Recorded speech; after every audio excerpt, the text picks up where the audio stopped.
खुलुमबाय बेयो बड'लेण्ड इंखं टेलिभिजन दिनै 6 जुन 2022 समबारखालि सानसेनि बरादखौ नोंथांमोननि खाथियाव लाबोदों आं सदानन्द दैमारिया।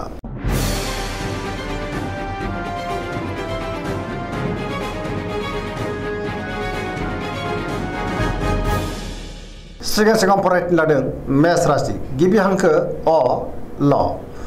दिनैनि साना जोबोर मोजां, जेरावबो देरहासार जानो हागोन। मावनो लानाय खामानिखौ थि समावनो आरो गोरलैयैनो मावफुंनोबो हागोन। गोसोखौ जोबोर गोजोननाय मोनगोन। देहायाबो दिनै मोजाङैनो थागोन। बहानिफ्रायबा मोजां खौरां फैनोबो हागौ।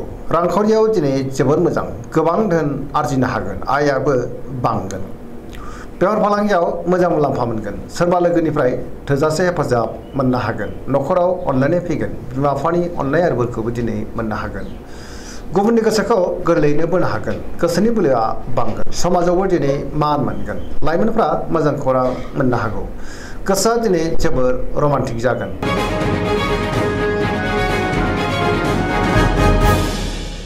वृष राशि गिबि हांखो इ उ ब। दिनैनि साना जोबोर मोजां, मोनफ्रोमबो बिथिङावनो जाफुंसारनो हागोन। मोजां खाबु फैनोबो हागौ। गोसोखौ दिनै जोबोर गोजोननायबो मोनगोन। गोसोनि बोलोआबो बांगोन। मावनो लानाय खामानिखौ मावफुंनो हागोन। समाजाव मान मोनगोन। रांखावरियाव दिनै जोबोर मोजां, गोबां धोन आरजिनोबो हागोन। बेफार फालांगियावबो जोबोर मोजां मुलाम्फा मोनगोन। आयाबो बांगोन। न'खराव दिनै बिसि फिसायनि गेजेराव अनलायनाय फैगोन। बिदा फंबायजों मोजां सोमोन्दो थागोन। देहायाबो दिनै मोजाङैनो थागोन। गुबुननि हेफाजाब मोननो हागोन। जायखि खामानि मावा मानो मोनफ्रोमबो खामानियावनो दिनै जाफुंसारनो हागोन। लोगोफोरनि अनसायनायबो मोनगोन। गोसोनि साननायफ्रा दिनै जाफुंगोन। पजिटिभ एनार्जिनि गोहोमबो गोग्लैनो हागौ।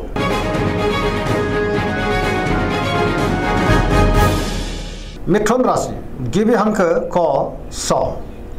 दिनैनि साना जोबोर मोजां, पजिटिभ एनार्जिनि गोहोमबो गोग्लैनो हागौ। मोनफ्रोमबो बिथिङाव जाफुंसार जानो हागोन। गियाननि आंखाल जानाय नङा। गोसोखौ दिनै जोबोर गोजोननायबो मोनगोन। गोसोआ जोबोर खुसि जागोन। देहाया मोजाङैनो थागोन। रांखावरियाव जोबोर मोजां। बेफार फालांगियावबो दिनै जोबोर मोजां मुलाम्फा मोननो हागोन। न'खराव अनलायनाय फैगोन। समाजाव मान मोनगोन। गोसोनि बोलोआ बांगोन। मावनो लानाय खामानिखौ थि समावनो आरो गोरलैयैनो मावफुंनोबो हागोन। सोरबा लोगोनिफ्राय थोजासे हेफाजाब मोननोबो हागोन। गुबुनजों मोजां सोमोन्दो लाखिनो रोंगोन। लाइमोनफोरनि गोसोआ दिनै जोबोर रमान्टिक जागोन आरो गावबा गावनि गोसोनि साननायखौ फोरमायलायनोबो हागोन।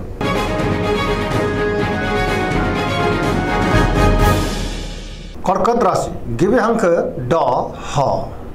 दिनैनि साना जोबोर मोजां, माबा मोनसे मोजां खौरां मोननो हागौ। गोसोखौ जोबोर गोजोननायबो मोनगोन। सोरबा लोगोजों बाख्नाय जानोबो हागौ। गोसोनि साननायफ्रा जाफुंगोन।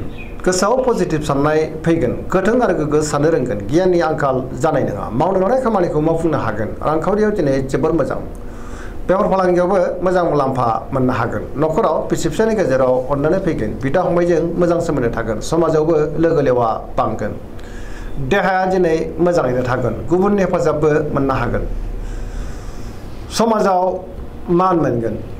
फरायसाफ्रा दिनै फरायनायाव गोसो दुंखांगोन आरो मोजां फिथाइ मोननोबो हागोन। गुबुनजों मोजां सोमोन्दो लाखिनोबो रोंगोन।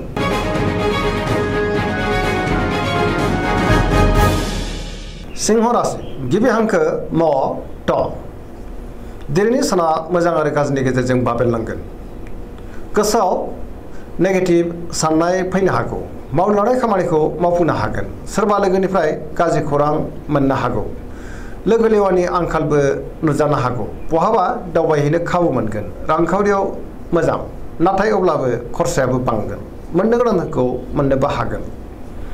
बेफार फालांगियाव मोजां मुलाम्फा मोनगोन। गोसोनि साननायखौ दिनै गुबुननो फोरमायनो हानाय नङा। गुबुना गोरोन्थि बुजिगोन। न'खराव अनलायनाय फैगोन। समाजावबो मान मोनगोन। गुबुननि गोसोखौ बोनो हानाय नङा। देहाया दिनै मोजाङै थागोन। अब्लाबो नाथाय जानाय लोंनायाव सांग्रां जानांगोन। बयजोंबो गोरोबनो रोंनाय नङा। गुबुननि थाखाय नाङा फाङा जेंनायाव गोग्लैनांनोबो हागौ। सांग्रां जानांगोन। गोसोआ दिनै जोबोर आला खाला जागोन।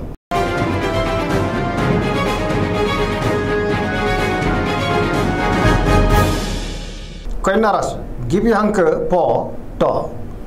दिनैनि साना जोबोर मोजां गोसोआव पजिटिभ साननाय फैगोन गोथों आरो गोग्गो साननो रोंगोन गियाननि आंखाल जानाय नङा रांखावरियाव दिनै जोबोर मोजां नाथाय अब्लाबो खरसायाबो बांगोन बेफार फालांगियाव मोजां होनजायो देहाया दिनै मोजाङैनो थागोन गोबां मुंदांखा सुबुंजों लोगो मोनज्लायनो हागौ न'खराव अननायनो फैगोन गोबां खामानियाव मुखुबबो थागोन सोरजोंबा बाख्नाय जानोबो हागौ गोसोखौ दिनै जोबोर गोजोननाय मोनगोन पजिटिभ एनार्जिनि गोहोमबो गोग्लैगोन लाइमोनफोरा जोबोर रमान्टिक जागोन आरो गावबा गावनि गोसोनि साननायखौ फोरमायलायनोबो हागोन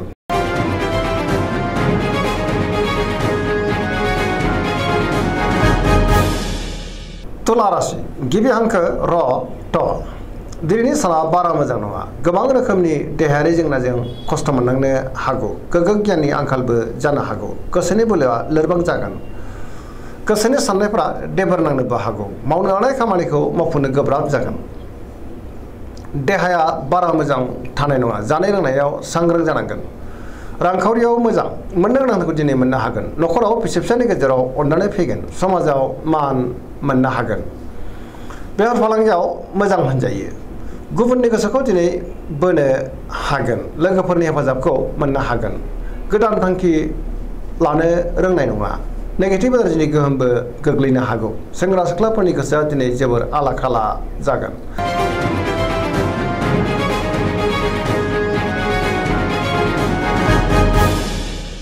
वृश्चिक राशि गिबि हांखो न स दिनैनि साना जोबोर मोजां समाजाव लोगो लेवा बांगोन गोबां मुंदांखा सुबुंजों लोगो मोनज्लायनो हागौ पजिटिभ एनार्जिनि गोहोमबो गोग्लैगोन समाजाव बयजोंबो अनजागोन सोरबा गोजाम लोगोजों बहाबा लोगो मोनज्लायनोबो हागौ गोसोआव गोग्गो आरो गोथों साननाय फैगोन मावनो लानाय खामानिखौ थि समावनो आरो गोरलैयैनो मावफुंनोबो हागोन गुबुननिफ्राय थोजासे हेफाजाबबो मोनगोन गोसोनि साननायफ्रा मोगथाङाव जाफुंगोन गोसोनि बोलोआबो बांगोन समाजावबो दिनै मान मोनगोन न'खराव बिसि फिसायनि गेजेराव अननानै फैगोन बिदा फंबायजों मोजां सोमोन्दो थागोन रांखावरियाव दिनै जोबोर मोजां नाथाय अब्लाबो खरसायाबो बांगोन बेफार फालांगियाव मोजां मुलाम्फा मोनगोन देहाया दिनै मोजाङैनो थागोन फरायसाफ्रा दिनै फरायनायाव गोसो दुंखांगोन आरो मोजां फिथाइ मोनगोन लाइमोनफ्रा जोबोर रमान्टिक जागोन आरो गावबा गावनि गोसोनि साननायखौ फोरमायलायनोबो हागोन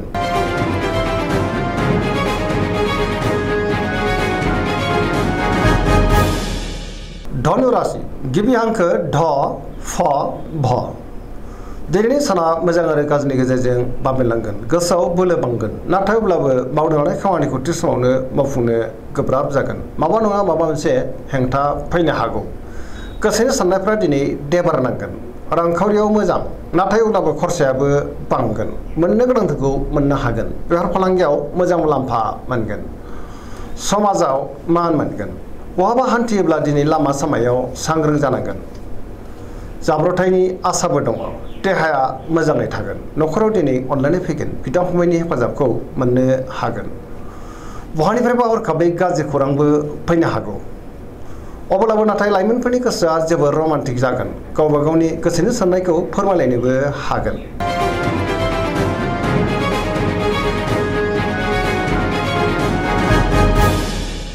मकर राशि गिबि हांखो ख ज दिनैनि साना जोबोर मोजां गोसोनि साननाया जाफुंगोन मावनो लानाय खामानिखौ मावफुंनो हागोन रांखावरियाव दिनै जोबोर मोजां नाथाय अब्लाबो खरसाया बांगोन मोननो गोनांखौ मोननो हागोन बेफार फालांगियाव मोजां मुलाम्फा मोनगोन गोबां मुंदांखा सुबुंजों दिनै लोगो मोनज्लायनोबो हागौ गुबुनजों मोजां सोमोन्दो लाखिनो हागोन मोनफ्रोमबो खामानिखौ दिनै मावफुंलांनो हागोन गोदान खामानियाव आखाइ होजेननोबो हागोन न'खराव अननानै फैगोन बिदा फंबायनि हेफाजाबखौबो मोननो हागोन बिमा बिफानि बोर मोनगोन सेंग्रा सिख्लाफ्रा दिनै गावबा गावनि गोसोनि साननायखौ फोरमायलायनो हागोन आरो गोसोआ दिनै जोबोर रमान्टिक जागोन फरायसाफ्रा फरायनायाव गोसो दुंखांगोन आरो मोजां फिथाइ मोननोबो हागोन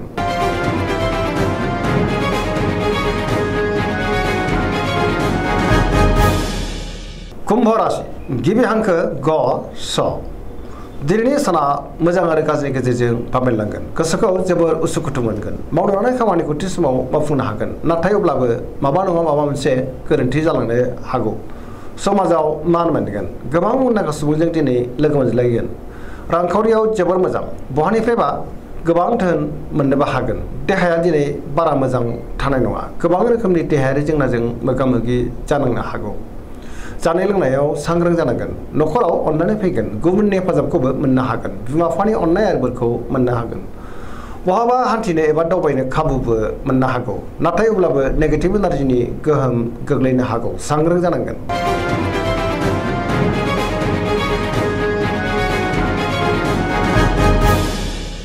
मीन राशि गिबि हांखो ड स दिनैनि साना जोबोर मोजां गुबुननि थाखाय गोबां मोजां खामानि मावनानै होनोबो हागोन गोसोआव पजिटिभ साननाय फैगोन गोसोनि बोलोआ बांगोन गावनि गोसोनि साननायखौ दिनै गुबुननो फोरमायनो हागोन देहाया मोजाङै थागोन अब्लाबो नाथाय जानाय लोंनायाव सांग्रां जानांगोन रांखावरियाव मोजां बेफार फालांगियावबो दिनै मोजां होनजायो न'खराव अननानै फैगोन सोरजोंबा बाख्नायजानो हागौ लाइमोनफोरनि गोसोआ दिनै जोबोर रमान्टिक जागोन आरो गावबा गावनि गोसोनि साननायफोरखौ फोरमायलायनोबो हागोन फरायसाफ्रा दिनै फरायनायाव गोसो दुंखांगोन आरो मोजां फिथाइ मोननोबो हागोन पजिटिभ एनार्जिनि गोहोमबो गोग्लैगोन दिनैनि राशि फरायनाया एसेनोसै जोबनायाव बेखौनो खावलायो जाहाथे नोंथांमोना सानफ्रोमबो जोंनि बे बड'लेण्ड इंखं टेलिभिजनखौ नायबाय थायो आरो साबस्क्राइब खालामो लोगोसे लाइक खालामो आरो शेयार खालामो एसेनोसै गोजोन्थों